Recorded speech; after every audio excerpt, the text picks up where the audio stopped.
Hello guys, welcome to Vyas ice. My name is Ayush Methi. ये पहला lecture होगा हमारा। This will be our first lecture of standard keywords and pointers.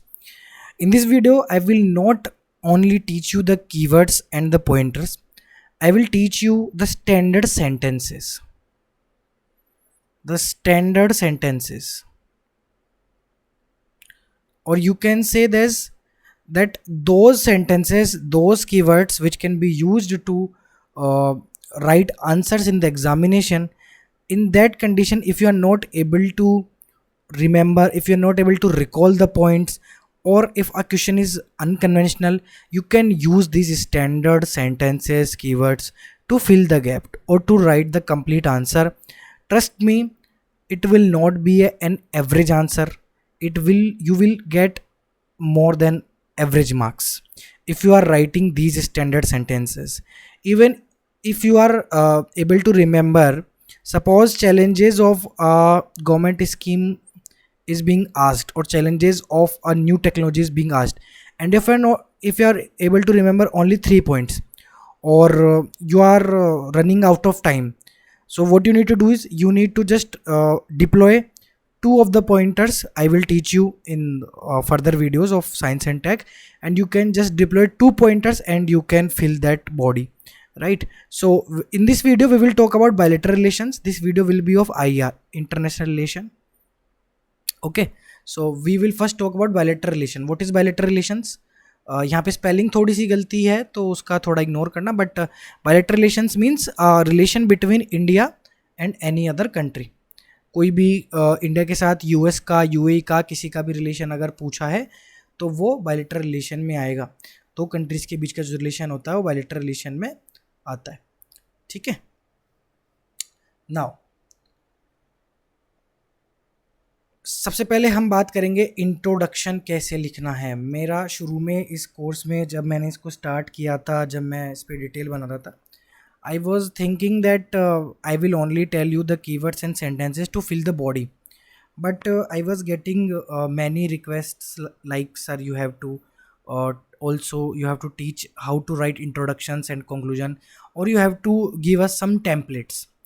So I will give you few templates of introduction and conclusions as well, so that you can write the answer in more fast time.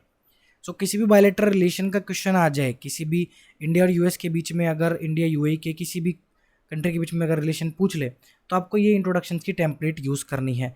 अगर कोई old relationship हो, मान लो old age relationship हो, China हो गया, US हो गया, UK हो गया, तो जो ओल्ड रिलेशनशिप्स हैं उसमें आपको ये 3 इंट्रोडक्शन यूज़ करने हैं। India and XYZ, this is a spelling mistake, ये यहाँ पे कोई वर्ड नहीं है, इसको इग्नोर करना।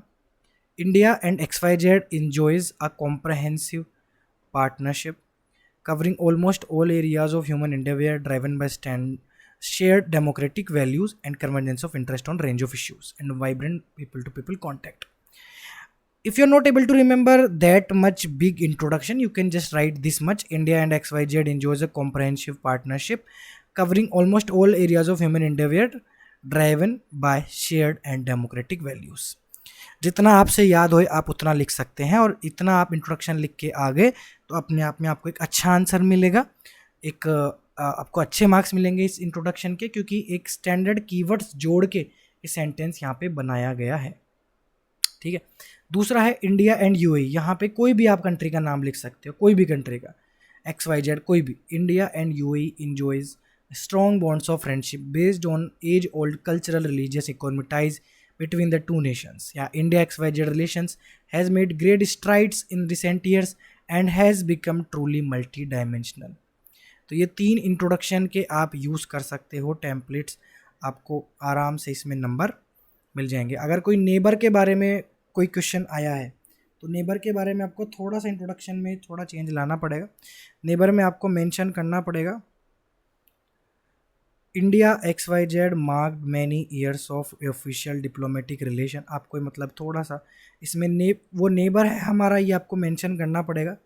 ठीक है, तो India XYZ mark many years of diplomatic relation. Nepal is an important neighbour of India. Nepal की जगह आप कुछ भी यूज़ कर सकते हो, XYZ, पाकिस्तान, नेपाल, बांग्लादेश, ठीक है, पाकिस्तान भी यूज़ कर सकते हो, बांग्लादेश भी यूज़ कर सकते हो, श्रीलंका भी यूज़ कर सकते हो। तो important neighbour of India and occupies special significant it's foreign policy.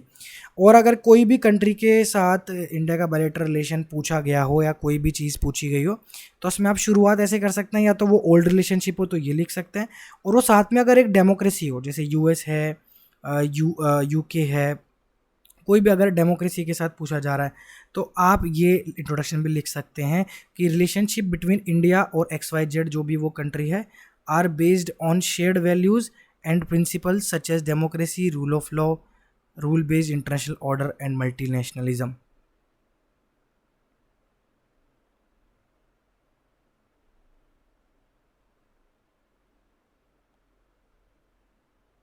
सो इस तरीके से आप अपने इंट्रोडक्शंस को लिख सकते हैं।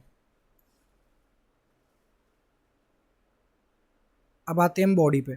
तो किसी भी अगर बायलैटरल रिलेशन की बात हो रही हो और ये पूछ ले कि इस कंट्री के बीच में क्या चैलेंजेस चल रहे हैं, इन दोनों के रिलेशनशिप के बीच में क्या चैलेंजेस चल रहे हैं, सपोज अगर ये पूछा जाता है कि list out some challenges between the relationship between India and EU, या बिटवीन इंडिया एंड यूएसए, या बिटवीन इंडिया एंड रशिया, तो you can write these points to fill the answer, right. But ऐसा नहीं है कि आपको ब्लाइंडली इसको deploy करना है। कई बार कुछ जो कीवर्ड होता है वो उस आंसर में फिट नहीं बैठता। For example, this is a challenge, cumbersome bureaucracy on both ends. For example, this is the country known as Hong Kong, right. So अगर आप इसमें ऐसे लिख देंगे कम्बरसम ब्यूरोक्रेसी, तो वो फिट नहीं बैठेगा। तो कुछ ऐसी कंट्री होनी चाहिए जिसमें ब्यूरोक्रेसी की पावर बहुत ज़्यादा हो, इंडिया में तो है ही, तो उसके साथ ये कीवर्ड यूज़ में आ सकता है। तो ये कीवर्ड्स हैं: inadequate diplomatic attention, lack of synergy on various issues, untapped trade potential due to trade regulatory hindrances and political fragility, modest scale of India's efforts as compared to other countries।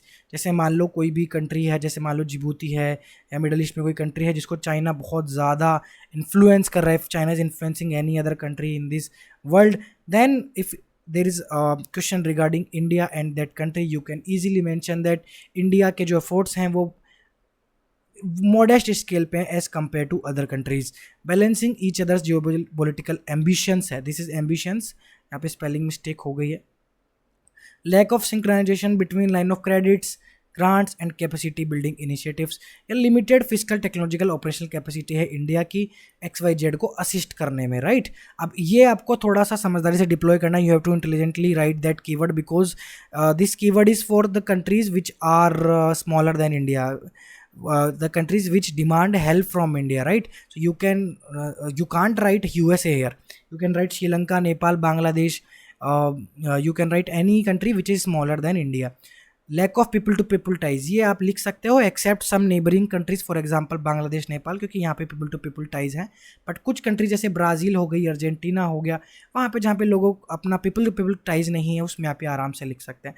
तो ये शुरू के जो 5-6 है, ये तो आप किसी के बीच में भी लिख सकते हैं, इसमें आपको पूरे पूरे आराम से नंबर मिल जाएंगे। You can try this keywords in test series also, when you will join any mains test series, you can try these keywords, you can try these sentences, you will get the full marks or you will get the above average marks, trust me। इसके बाद हम आते हैं solution पे, क्योंकि अपन challenges लिख रहे हैं तो we have to write solutions also. Solutions की लिस्ट थोड़ी लंबी है, तो उसको थोड़ा सा मैंने आपको अच्छे से समझाया है। अब for example, if there is any country which is smaller than India, so you can write these 2 keywords कि we can see these are not simple keywords, these are not just keywords to be mentioned or to just to fill the answer। ये अपने आप में academic बहुत standards pointers हैं, मतलब ये pointer अगर आप लिखते हैं तो you will get the edge edge compare to others, क्योंकि कोई भी सोल्यूशन जनरली क्या लिखता है कि अवेयरनेस हो, पीपल टू पीपल टाइज हो, और कोऑपरेशन हो, ये सब हो। But if you are mentioning specific things like कि कोई छोटी कंट्री है, because there is a question about India and Nepal, so you or India and Bangladesh, you can easily mention that India can offer dock facilities or Dornier 2 to 8 aircraft। Examiner will be happy that you are not just आप रट के नहीं बैठे हो, you know what can be done on the ground level to improve the relation between the two countries, right. फिर offering scholarship from IIT IIM, किसी भी country के स्टूडेंट को, जैसे मान लो अगर इंडोनेशिया की बात हो रही है तो इंडोनेशिया के स्टूडेंट्स को हम स्कॉलरशिप दे सकते हैं। Credit swap facilities, land of credits again for those countries which are smaller than India, you have to remember that. Furthering studies on XYZ country universities, think tanks, initiating high impact community development projects. That's a very good keyword. Actually, that's a good keyword. High impact community development projects. You have to mention that. If you are mentioning this keyword now, you will get above average marks. Managing differences by understanding each other's concern, that is a simple keyword, but that can also be used because you don't need to be always academic in writing. You have to be sometimes basic in writing. Devote diplomatic capital to negotiate existing issues and find solutions. This is also a good point. उन countries के बीच में आप 2+2 dialogue initiate कर सकते हो। अभी US, Australia, इनके साथ तो हमारा 2+2 चलता ही है। मान लो अगर पूछ ले इंडिया और UAE के बारे में, राइट, तो इंडिया और UAE के बीच में कैसे रिलेशन का सुधार है, हम क्या सोल्यूशंस होने चाहिए, तो सोल्यूशंस में इफ़ यू आर मेंशनिंग कि हम 2+2 डायलॉग यहाँ भी शुरू कर सकते हैं, तो examiner will be happy that you know what is 2+2 dialogue and on the ground level you know how to use solution in other countries as well, right? Exploring new domains, that is simple keyword that can be also be used, but I will advise you to use the above keywords first, right? Leveraging India soft power, good pointer. Establishing India UK network of universities. Now UK is a country here, but you can use any other country here. You can just use any other country. Establishing India Maldives network of universities. Establishing India Indonesia network of universities. Or if there is any country which has been influenced by China, you can mention this sentence. Tackling China's influence by initiating infrastructure projects with assistance of Japan, right? So mutual learnings or community practices, promote development friendly private investment for mutual benefits. This is a good keyword. You have to remember, remember that. Track 3 diplomacies. What is track 3 diplomacy? Read on the internet about track 1, track 2, track 1.5, track 3 diplomacy. So in solutions you can easily mention that कि track 3 diplomacy को promote करो।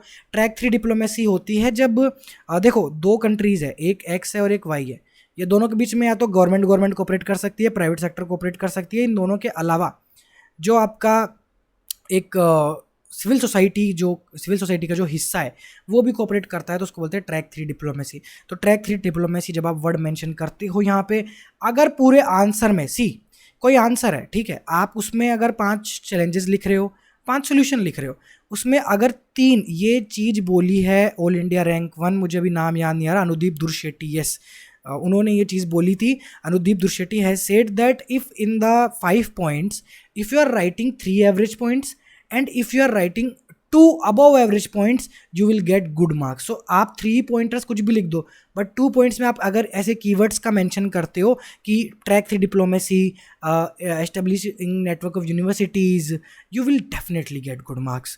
फिर आप लिख सकते हो deepening people to people contact, setting a bilateral mechanism to discuss contentious issues, institutional mechanism को strong करने के लिए, लोगों से contact बढ़ाने के लिए, ये चीज़ें आप use कर सकते हो। इसका मैं handout आपको दे दूंगा, don't worry. Conclusions. India US and XYZ relationship is strong, poised for quantum jump by building on the rich legacy of historical linkages, and this is a extra word here, just ignore it. India XYZ relationship बहुत strong है, conclusion है ये ध्यान रखना। अगर introduction हमने लिख ली, समझ लिया, चैलेंजेस हमने समझ लिया, सोल्यूशन हमने समझ लिया, अब हम कंक्लूजन पढ़ रहे हैं। तो बहुत सारे बच्चों ने डिमांड की थी सर कंक्लूजन भी बताओ, तो कंक्लूजन इतने सारे मैंने आपको दिए यहाँ पे, इन कंक्लूजन का आप इस्तेमाल कर सकते हो। XYZ यहाँ पे जो लिखा है वो कोई भी कंट्री का आप यूज़ कर सकते हो, तो इसका हैंडआउट में दे दूंगा, आप खुद से पढ़ के भी इसको आराम से कर सकते हैं। But try to use your mind also. ऐसा नहीं आप अंधाधुंध blindly you are using keywords, you have to understand which keywords are to be deployed where, but this will come with practice. Of course I am not expecting that you can become master at that level only, you have to practice these keywords also. Now talking about groupings क्या होते हैं? bilateral relation हमने पढ़ लिया, एक country से दूसरी country के बीच में जो रिलेशन है वो bilateral हो गया। groupings होते हैं आपके SCO, ब्रिक्स हो गया, वर्ल्ड बैंक्स हो गए, ग्रुपिंग्स ऑर्गेनाइजेशंस, इनमें क्या चैलेंजर सोल्यूशन होते हैं वो भी मैंने मेंशन कर रखे हैं।